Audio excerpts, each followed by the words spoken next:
5 psychological factors that will make you more motivated and increase your levels of willpower and keep you out of a state of ego depletion. The first is something called chunking. One of the best examples of chunking comes from one of the world's greatest magicians, David Blaine. Blaine is well known for his stunts of endurance. He once spent over 63 hours encased in a block of ice, and you can only imagine how much willpower that required. Blaine managed to pull this off by using chunking to create a constant supply of willpower. Chunking is when you take a large task and you break it down into tiny pieces. For Blaine, instead of focusing on the total amount of hours he wanted to spend in this block of ice, which was at least 60 hours, he broke it down to the hour. He would tell himself, okay, I just need to make it through the next hour, over and over again. The reason this works is because our brain is designed to be as efficient with our willpower as possible in order to conserve energy. We actually have an almost unlimited amount of willpower, but we all have a point in time where our brain says,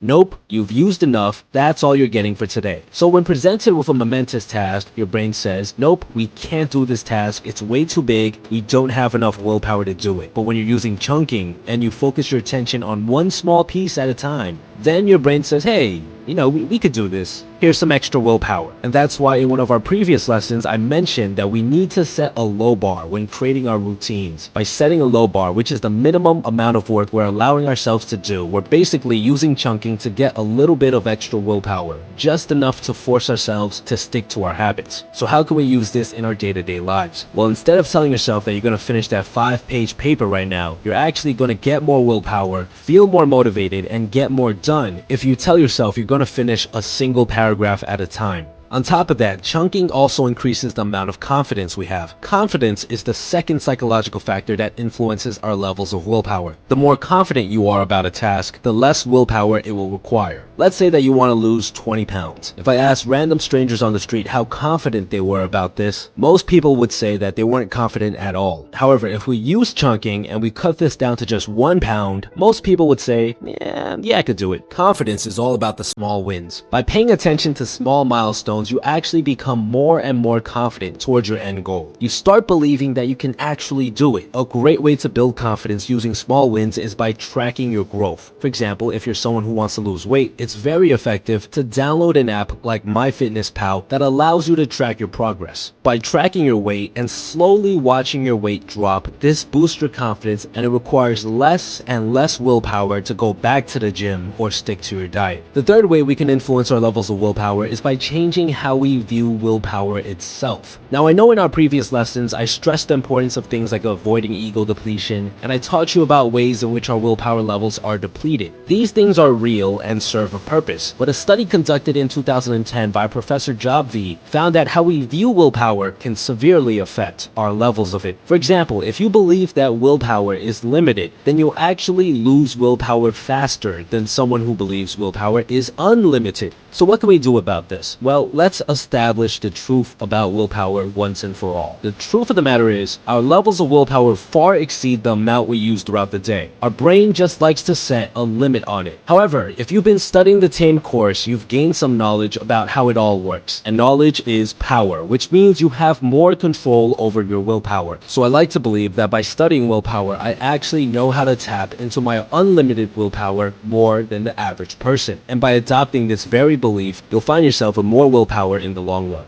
The fourth way we can influence our levels of willpower is by changing our identity. When you have an identity that aligns with your goals and the habits that you're trying to build, this decreases the amount of willpower required to stick to it. Now, this is easier said than done. How can we change our identity? Well, the best way to do so is by being very careful with our language. The way we phrase things will affect how we view ourselves. For example, if an urge arises to smoke, instead of thinking, I can't smoke, I told myself I was going to quit, we should be thinking, I am not a smoker. The person in the first example still identifies as someone who smokes, who's trying to quit, while the person in the second example identifies himself as someone who doesn't smoke to begin with. Over time, you'll start believing this new identity, which in turn will reduce the amount of willpower required to stick to this habit. Another good trick to keep in mind is to replace words like I can't, I have to, I must with I want to. The first three phrases are phrases that you would use if you still identified with the old you that you're trying to change. But if you use the phrase I want to, then you're agreeing with your new identity. The fifth and final way we can influence our willpower with our mind is by doing what's called high-level thinking. A study conducted in 2006 by Professor Fujita found that people who spent more time thinking high-level thoughts would have a significantly higher level of willpower throughout the day than those who had low-level thoughts. Now, what's the difference between the two? Well,